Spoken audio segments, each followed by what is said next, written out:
말씀은 구약은 이사야서 45장, 서신서는 로마서 15장, 복음서는 누가 1장을 보도록 하겠습니다. 같이 구약 이사야서부터 읽어보도록 하겠습니다. 대저 여호와께서 이같이 말씀하시되 하늘을 창조하신 이 그는 하나님이시니 그가 땅을 지으시고 그것을 만드셨고 그것을 견고하게 하시되 혼돈하게 창조하지 아니하시고 사람이 거주하게 그것을 지으셨으니 나는 여호와라 나 외에 다른 이가 없느니라. 나를 감추어진 곳과 캄캄한 땅에서 말하지 아니하셨으며 야곱 자손에게 너희가 나를 혼돈 중에서 찾으라고 이르지 아니하느니라. 나 여호와는 의를 말하고 정직한 것을 알리느니라. 열반 중에서 피난한 자들아 너희는 모여서 오라 함께 가까이 나아오라. 나무 우상을 가지고 다니고 구원하지 못하는 신에게 기도하는 자들은 무지한 자들이니라. 너희는 알리며 진술하고 또 함께 의논하여 보라. 이 일을 옛부터 듣게 한 자가 누구냐? 이전부터 그것을 알게 한 자가 누구냐? 나 여호와가 아니냐? 나 외에 다른 신이 없나니? 나는 공의를 행하며 구원을 베푸는 하나님이라. 나 외에 다른 이가 없느니라. 땅의 모든 끝이여 내게로 돌이켜 구원을 받으라. 나는 하나님이다. 다른 이가 없느니라. 내가 나를 두고 맹세하기를 내 입에서 이런 말이 나갔은즉 돌아오지 아니하니 내가 모든 물이 붉겠고 모든 혀가 맹세하리라 하노라. 내게 대한 어떤 자의 말에 공의와 힘은 여호와께만 있나니 사람들이 그에게로 나아갈 것이다. 무릇 그에게 노하는 자는 부끄러움을 당하리라. 하지만은 이스라엘 자손은 다 여호와로 말미암아 의롭다 하였고 자랑하리라 하느니라. 로마서 15장입니다. 무엇이든지 전에 기록된 바는 우리의 교훈을 위하여 기록된 것이니 우리로 하여금 인내로 또는 성경의 위로로 소망을 가지게 함이니라. 이제 인내와 위로의 하나님이 너희로 그리스도 예수를 통과하라 서로 뜻이 같게 하여 주사 한 마음과 한 입으로 하나님 곧 우리 주 예수 그리스도의 아버지께 영광을 돌리게 하려 하노라.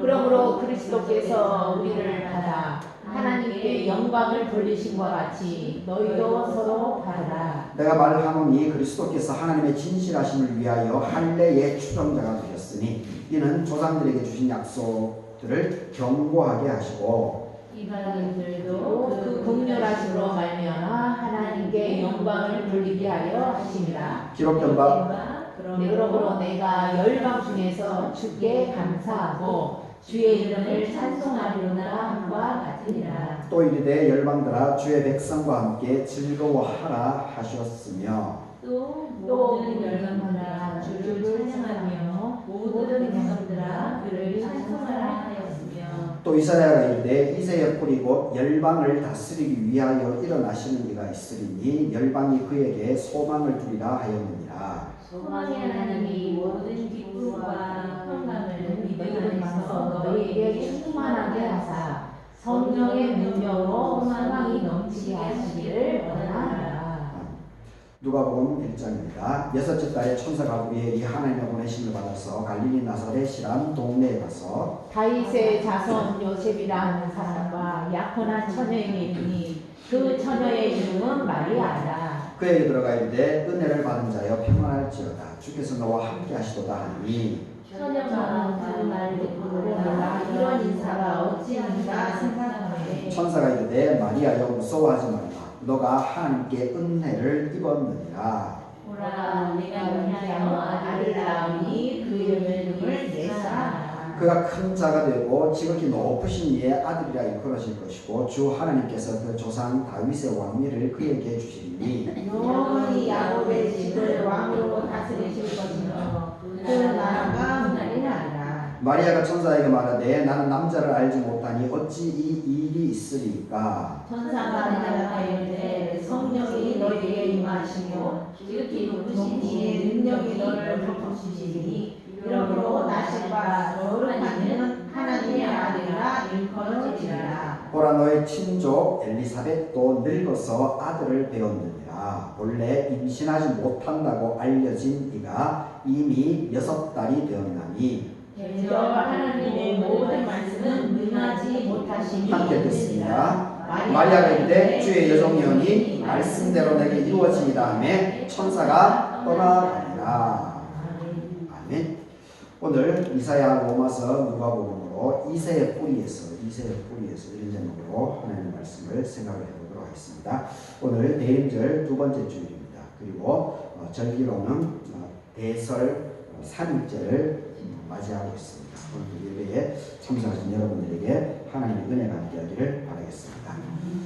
오늘 찬송 101장이 이제 이새의 뿌리에서라고 하는 그 찬송인데 그게 오늘 제목으로 제가 삼았습니다. 이새라고 하는 것은 다윗의 아버지의 이름이죠. 다윗의 아버지의 이름입니다. 이새. 그리고 이새의 아버지가 오벳이고 오벳의 아버지가 이제 보아스죠. 그리고 보아스의 부인이 바로 룻입니다. 이방 여인이죠. 모압 여인. 여튼 이 성경을 보더라도 우리는 뭐 이렇게 유대인을 야곱의 후손들 오늘 여기 이 본문에서도 보게 되면 누가복음 1장 33절에 영원히 야곱의 집을 왕으로 다스릴 것이다 이렇게 나와 있는데 이 야곱을 통해서 12명의 아들들을 통해서 이스라엘이라고 하는 하나의 민족이 형성이 됐죠. 근데 사실은 그 내막을 깊이 이제 들여다보게 되면 순수 혈족이 아닙니다. 우리도 뭐 우리 민족을 지금은 이제 그런 개념을 쓰지 않지만은 원래 우리 배달 민족이라고 했죠. 배달 민족. 지금 이제 그런 개념을 쓰지 않고 이제는 동민족이라고 하는 개념을 쓰고 있습니다. 근데 우리가 배달 민족이라고 할 때 우리가 그 순수 혈통을 가졌다 그렇게 많이 저도 이제 착각을 했는데 근데 우리 한국인들도 순수 혈통이 없습니다. 전부 다 섞여져 있습니다.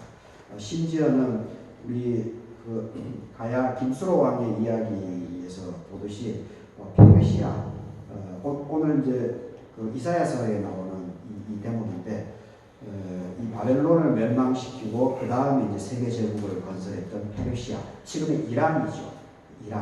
이란의 피까지도 우리에게 섞여져 있습니다. 서울에 가게 되면은 강남에 이제 테헤란로가 있죠. 테헤란로가 있는데 그것이 바로 이란의 도시의 이름입니다. 서울하고 자매결을 맺으면서 아마 그때 이제 길 이름을 그렇게 지은 것 같은데 하여튼 이렇게 뭐든지 이렇게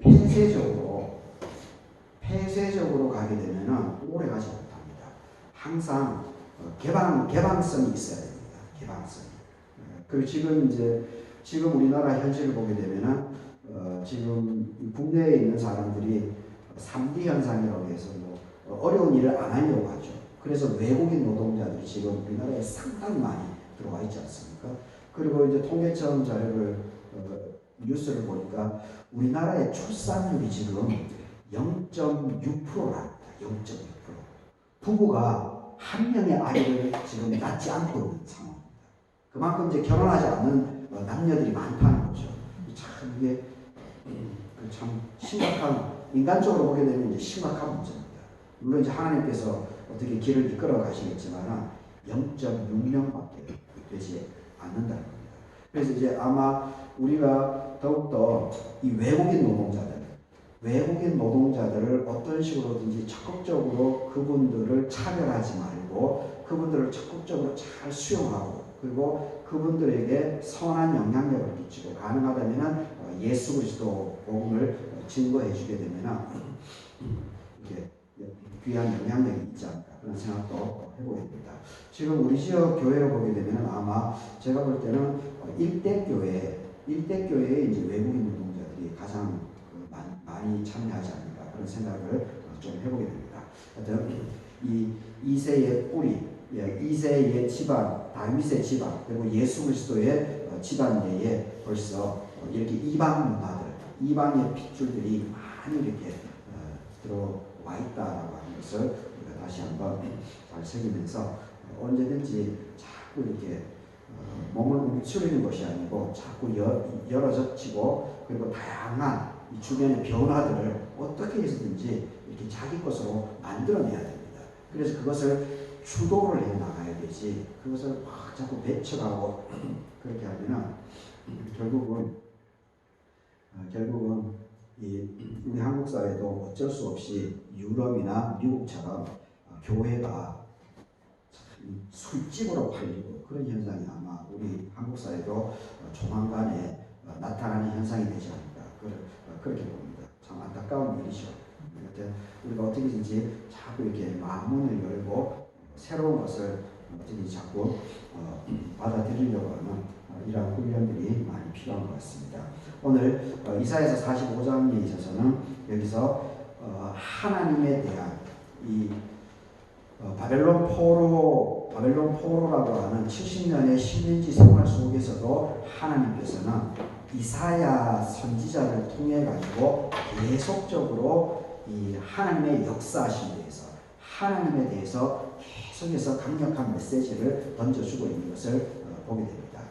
그래서 결국 이 험악한 세파 속에서도 하나님의 우준한 역사하심이 있다라고 하는 것을 이사야서를 통해서 계속 이어집니다. 그래서 결국은 하나님께서 오레스를 통해서 이방 왕이었던 오레스를 통해서 이스라엘의 해방을 맞이하고 새로운 예루살렘을 만들어 나가는 그런 길이 이끌어져 나간 것을 알려주고 있습니다. 그리고 로마서 15장에 있어서는 여기 이방인들 부분에 있어가지고 이방인들을 적극적으로 수용할 것을 유대주의에 빠지지 말고 유대인들 선민 사상 이게 참 문제입니다. 그것이 이제 알게 모르게 우리 그리스도인들에게 한국 그리스도인들에게 내재되어 있습니다.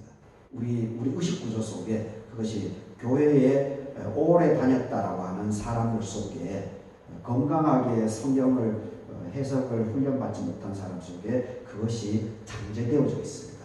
그래서 은연중에 교회를 안 다니는 사람을 무시하고 배척하고 이러한 심리 작동이 있습니다. 그 부분이 그런데 그 사도 바울이 살았던 그 시절에도 동일한 더 심하겠죠. 유대인들의 그 서민의식이 더 심한 그런 부분에 대해서 이 사도 바울이 그러한 것들, 그러한 생각들은 하나님의 주신 마음이 아니다. 그래서 마음을 열어야 된다라고 하는. 그래서 이방인들을 적극적으로 수용하고 이 열방을 통해서 역사하시는 하나님에 대해서 이렇게 강조하고 있는 것을 보게 됩니다. 그리고 누가복음 1장은 지난주에는 그 새 요한, 이 요한의 잉태되는 가브리엘 천사가 알려주는 그 부분이었는데, 그런데 오늘 누가복음에는 바로 뒤에 이어지는 예수 그리스도, 마리아를 통한 이 마리아에게 이제 가브리엘 천사가 나타나서 예수 그리스도, 예수가 너를 통해서 너가 하나님의 은혜를 입었기 때문에 예수가 너의 몸을 입고 태어나게 될 것이다 라고 하는 것을 여기서 언급해 주고 있는 이 본문입니다. 하여튼 구약을 보면서 먼저 살펴보도록 하겠습니다. 18절을 보게 되면 대저 여호와께서 이같이 말씀을 하셨다. 이같이 말씀하셨다. 이 이사야 45장 부분에 있어서는 이제 이 바벨론 포로 생활에 대해 포로 생활을 할 때에 그때 이사야 선지자의 말씀입니다. 이 식민지 생활을 하는 그 과정 속에서 이제 하나님에 대해서 이 이사야 선지자에게 드러난 하나님의 음성을 지금 이사야가 예언을 해주고 있습니다. 하늘을 창조하신 그는 하나님이시니 그가 땅을 지으시고 그것을 만드셨고 그것을 견고하게 하셨고 혼돈하게 창조하지 아니하시고 사람이 거주하게 그것을 세상을 지으셨고 나는 여호와다. 나 외에 다른 이가 없다. 이렇게 나는 여호와다. 나 외에 다른 이가 없다. 나 외에 다른 이가 없다라고 하는 것을 계속해서 이렇게 강조하고 있습니다. 21절 20절에도 보게 되면 나 외에 다른 신이 없다. 나 외에 다른 이가 없다라고 21절에도 강조하고 있습니다. 그리고 22절에도 나는 하나님이다. 다른 이가 없다. 이렇게 또 강조하고 있는 것을 보게 됩니다. 하여튼 그 바벨론의 70년 동안의 이제 노예 생활을 하는 과정이니까 이 바벨론 문화라고 하는 것은 아주 엄청난 문화입니다. 지금 미국 문화보다 훨씬 이렇게 뛰어난 문화를 가지고 있습니다. 버금갈적입니다. 그러니 이 바벨론의 그 우상 숭배하는 그 문화들이 자연스럽게 그 이스라엘 백성들에게 다 이렇게 물들지 않겠습니까? 자연스럽게 물들어서 그래서 그들의 섬기는 우상도 자연스럽게 섬기는 사람들이 이제 비비자합니다. 아니면 이중적으로 어쩔 수 없이 몰래 하나님을 섬기고 그리고 또 어쩔 수 없이 이렇게 우상을 받아들이는 이러한 삶을 살 수밖에 없는 것이 일반적인 모습이죠. 그런데 바로 그러할 때에 하나님께서는 이사야 선지자를 통해서 다시 한번 하나님에 대해서 여호와 하나님이 어떠한 분이신가에 대해서 이렇게 그들에게 식민지 생활을 하는 그들에게 아무런 소망이 없이 그냥 그 문화에 휩쓸려서 상황에 빠져서 가능성을 소망을 두지 못하고 살아가는 사람들에게 다시금 하나님에 대해서 이렇게 들려주고 있는 겁니다. 바로 하늘을 창조하십니다. 이 우주 만물을 창조하신 것이 바로 하나님이라는 겁니다. 그러하기 때문에 그 하나님 외에는 다른 신이 없는 것을 너희들이 더욱더 기억하면서 어쩔 수 없이 바벨론의 포로 생활을 하기는 하지만 그런 우상들에 대해서 너희들이 함부로 함부로 생각하지 말라는 겁니다. 그래서 20절을 보십시오. 열방 중에서 피난한 자들아 너희는 모여서 오라. 함께 가까이 나오고 나무 우상을 가지고 다니고 구원하지 못하는 신에게 기도하는 자들은 무지한 자들이다. 참 이거 보게 되면은 이 이사야 선지자 이 사람의 물론 이제 하나님께서 이제 들려주시는 메시지인데 참 대단한 프라이드입니다. 대단한 자존감입니다. 사실 지금 식민지 생활을 하고 있지 않습니까? 식민지 생활을 하고 있는데 그리고 바벨론이라고 하는 것은 엄청난 문명을 갖고 있는 그런 나라입니다. 삐까번쩍하고 그 7층짜리 그 바벨론 왕이 그 페르시아의 부인을 위해 가지고 그 부인이 자꾸 고향 생각을 하게 되니까 어떤 일을 합니까? 그 사막에서 7층의 정원을 만듭니다. 아직도 그런 미스테리입니다. 지금 과학 문명으로도 어떻게 그 정원을 만들었는지 해석을 해내지 못합니다. 그 정도의 문화를 이 바벨론은 가지고 있었습니다. 그런데 또 그들이 섬기는 신이 있는데 이사야 선지자는 어떻게 얘기합니까? 나무 우상을 가지고 다니고 구원하지 못하는 신에게 기도하는 자들은 무지하다라고 얘기합니다. 그 바벨론 사람들 향해서 얘기하는 거죠. 무지하다는 겁니다. 무지하다. 우리가 거기에 어쩔 수 없이 식민지로 와 있지만 우리 조상들이 잘못해가지고 지도자들이 하나님을 섬기지 않고 자기 이성만 차리다가 내부적으로 분란이 일어나고 군사력이 약해져서 그래서 바벨론을 하나님께서 붙여가지고 어쩔 수 없이 우리가 식민지 생활을 하고 있기는 하지만 너희들은 정확하게 기억하라는 거죠. 그 나무를 가지고 우상을 만들어서 섬기는 기도하는 그 사람들 전부 다 무지몽매한 거예요.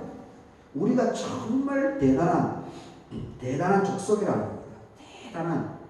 그래서 너희들은 자부심을 가져야 된다. 이런 얘기입니다. 이것을 이제 우리 상황으로 비교해 보게 되면 이것이 이해가 될 수 있는 것이 뭐냐면 우리가 일제 식민지를 보십시오. 일제 식민지를 물론 일제 식민지 최남선이나 이광수나 김환란이나 참 그 당대 엄청난 지식인들이 결국은 40년대 들어와서 일제의 편을 드는 그런 안타까운 일이 있죠. 그리고 많은 그리스도인들 역시 신사참배에 이제 동참을 해버리게 되는 그런 안타까운 일이 있죠. 그럼에도 불구하고 소수이지만은 김구 선생님이라든지 아니면 만주 지역이라든지 북간도 지역이라든지 서간도 지역이라든지 그리고 미국이라든지 일본이라든지 이런 데 가가지고 독립운동을 한 사람들이 있습니다. 독립운동. 김좌진 장군이라든지 홍범도 장군이라든지 이런 사람들의 정신이 바로 이거지 않겠습니까? 20절에서 나무 우상을 가지고 다니고 구원하지 못하는 신에게 기도하는 자들은 무지한 자들이다. 일본 놈들 저거 아무것도 아니야. 그러니까 독립운동을 그렇게 끝까지 목숨을 내걸고 할 수 있었지 않겠습니까? 아마 이사야의 정신이 아마 그 우리나라 독립운동을 했던 그 사람들의 정신하고 아마 동일하다고 봐도 될 것 같습니다. 여하튼 이 페르시, 이 바벨론이라고 하는 이 문화가 대단한 것처럼 보이지만 사실 아무것도 아니라는 겁니다. 그래서 너희들이 지금 식민지 생활을 하고 있지만은 너희들이 하나님을 제대로 알고 이 바벨론 문화도 배울 것은 배우지만은 그 하나님에 대해서 제대로 알면서 익혀나가는 거죠. 그래서 결국은 이것이 나중에 최종 이제 구약이 이제 최종적으로 이렇게 문서가 66권이 형성되는 것이 예수님이 돌아가시고 60년 뒤입니다. 93년 지금으로부터 2000년 전이죠. 93년에 얌리아라고 하는 곳에서 이 유대인들이 모여서 이 구약을 최종적으로 이렇게 만들어냅니다. 그 만들어낸 이유도 바로 이 유대인들의 정신들을 이게 제대로 모아내기 위해서 그렇게 한 겁니다.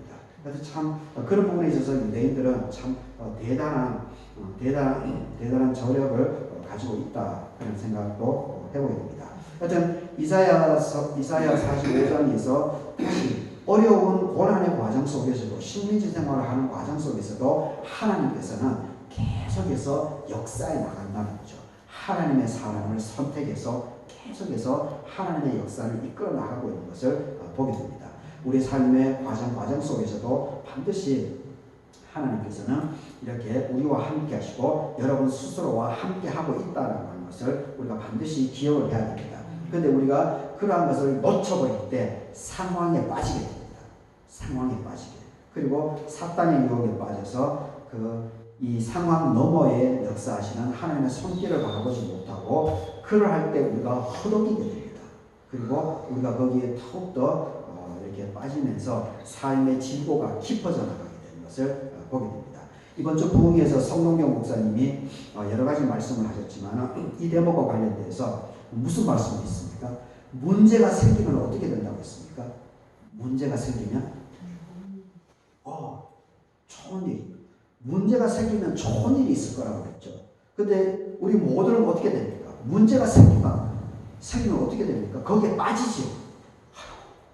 재수 없게 또 내가 교회 다니는데 내인데 왜 하필이면 재수 없게 문제가 생기면 그게 상황에 빠지는 거죠. 상황에. 근데 성동경 목사님은 참 깊은 통찰력이죠. 목회를 40년 정도 하신 것 같은데 20대 초반부터니까 65살이니까 45년 한 거죠. 목회를 그렇게 45년 동안 이렇게 했기 때문에 그리고 이 죽음의 고비도 그분이 넘긴 사람이 아닙니까? 하나님의 은혜로 이 목숨 죽기 전까지 갔던 그런 사람이 생명을 하나님의 은혜로 살리심을 받은 사람이기 때문에 아마 그런 깊은 통찰력 있는 말씀을 할 수 있다고 합니다. 참 쉬운 말이 아니죠. 문제가 생기면 좋은 일이 생깁니다. 이게 어느 누구도 쉽게 얘기할 수 있는 것이 아닙니다. 그만큼 그 목사님의 이 하나님을 초점에 맞추고 삶을 진하게 살아간 거죠. 삶을. 그러니까 그런 통찰력 있는 말씀을 해줄 수 있는 것 같습니다. 하여튼 이렇게 삶의 진보가 있더라도 그 삶의 진보에 빠지는 것이 아니고 그 너머에서 역사하시는 하나님의 손길이 있구나. 좋은 일이 생길 징조구나. 이렇게 바라보게 되면 그것이 그 본인 그런 생각을 하는 그 사람에게 하나님께서는 역사하게 되어 있다는 겁니다. 지금 이사야 선지자가 바로 그 얘기를 하고 있는 겁니다. 이 바벨론이라고 하는 식민지 생활을 하고 있지만 그럼에도 불구하고 우리 우리를 이끌어 가시는 이 하나님은 하늘을 창조하신 이라는 겁니다. 세계 만물을, 우주 만물을 창조하시는 분이기 때문에 이 나무가지를 만들어가지고 우상을 숭배하는 그런 무지몽매한 그런 삶을 살아가지 말라는 겁니다. 식민지 생활을 하면서도 하나님을 바라보면서 하나님께서 주시는 지혜를 가지고 끊임없이 내어 다닐 것을 얘기를 하고 있습니다. 그리고 누가복음 1장을 보게 되면 여섯째 달 천사 가브리엘이 하나님의 보내심을 받아서 갈릴리 나사렛이라는 동네에 이르게 되었다. 이 얘기를 합니다. 바로 이전에 제가 얘기했듯이 이전에 사가랴하고 엘리사벳, 사가랴가 순번에 따라서 이제 예루살렘 성전에 들어가서 이렇게 하나님께 예배를 집전해야 되는 그런 상황이죠. 그런데 거기서 이제 이 사가랴에게 가브리엘 천사가 나타났죠. 6개월 전에. 그래서 너의 기도한 대로, 엘리사벳하고 너가 기도한 대로 늦었지만은 내가 너희에게 요함이라고 하는 아들을 줄 것이다. 그 이야기를 하게 되죠. 그리고 이제 엘리사벳이 실제로 임신을 하게 된 것까지 25절까지 얘기를 하고 있습니다. 그리고 나서 이제 임신하고 엘리사벳이 세례 요한을 임신한 이후에 또 그 다음 달, 여섯째 달에 천사 가브리엘이 또 이 마리아라고 하는 여인에게 나타납니다. 27절에 보게 됩니다. 다윗의 자손 요셉이라는 사람과 약혼한 처녀에게 이르니 처녀의 이름은 마리아였다. 그리고 은혜를 받은 자여 평안하다 하라. 주께서 너와 함께 하시도다. 처녀가 그 말을 듣고 놀라서, 그렇죠. 주의 천사가 나타나는 것만 해도 놀랐을 텐데, 그런데 주의 천사가 와서 은혜를 받은 자라고 얘기합니다. 참, 이게 은혜를 받은 자예요. 근데 마리아는 어떤 은혜를 받은지를 모르거든요, 지금. 은혜를 받은 자예요. 그러니까 사실은 이 말씀을 지금 우리 현장에 이렇게 적용해 보게 되면 은혜를 받은 여러분들이요, 이렇게도 할 수 있습니다. 그럼 왜 그러냐면 여러분들이 하나님을 믿고 예수 그리스도를 고백하기 때문에 지금 이 자리에 와 있는 것이 아니겠습니까? 예수 그리스도를 믿는다는, 믿음을 갖고 있다는 증거이지 않습니까? 믿음이 없는 사람이 어떻게 이 갈개교회 현장, 주일 예배 현장에 어떻게 오겠습니까? 그러니까 여러분들이 예수 그리스도를 고백한다는 그 자체만으로 벌써 하나님의 은혜를 입은 겁니다. 하나님의 은혜를 입은 겁니다.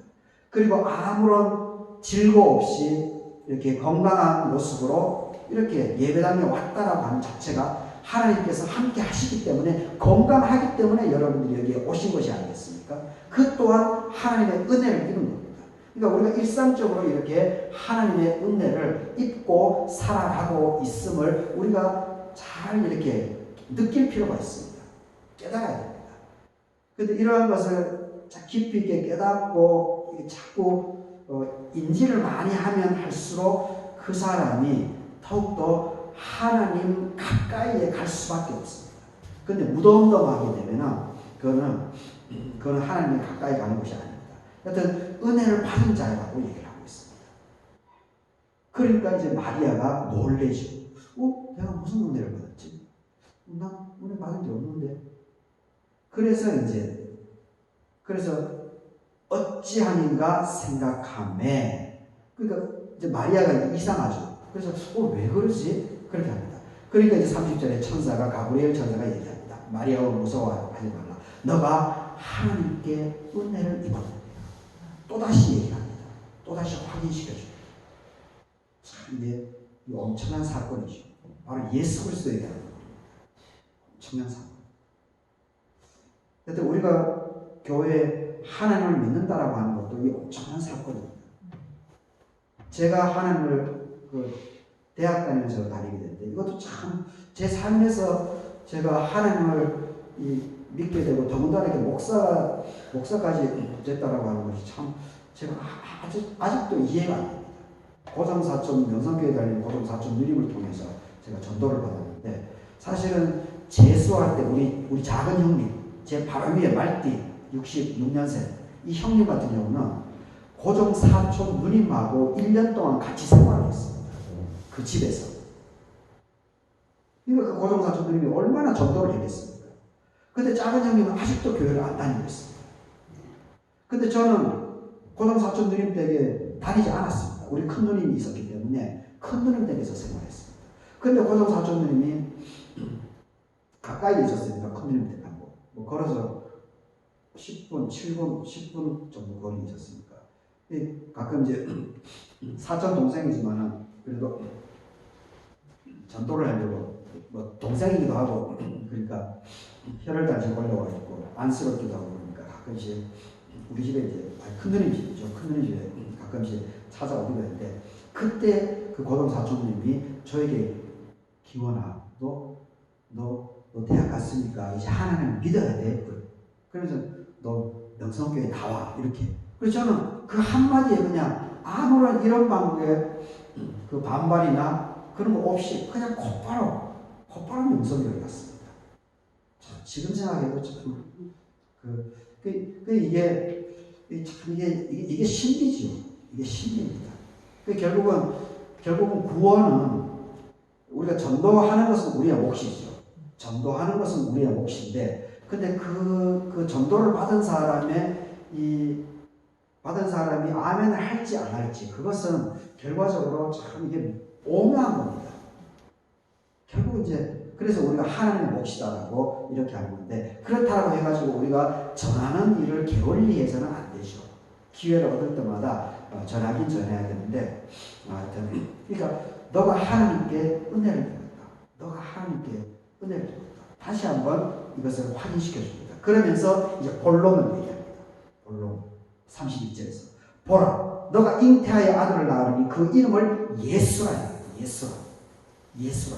그가 큰 자가 되고 지극히 높으신 이의 아들이라 일컬어질 것이고 주 하나님께서 그 조상 다윗의 왕위를 바로 그 너의 아들인 예수에게 주실 것이다. 그래서 영원히 야곱의 집을 이스라엘이라고 하는 이 민족, 아브라함, 이삭, 야곱으로 이어져 온 조상으로부터 하나님께서 약속을 했던 그 언약의 백성, 야곱의 집을 왕으로 다스릴 것이고 그 나라가 무궁하게 될 것이다. 보라, 잉태하게 될 것이다. 아들을 낳을 것이다. 바로 예수가 될 것이다. 바로 31절의 이 부분은 이사야서 7장 14절을 그대로 의사였던 누가가 그대로 인용하고 있습니다. 이사야서 7장 14절. 보라, 처녀가 잉태할 것이니 임마누엘이라 하라. 이사야 7장 14절입니다.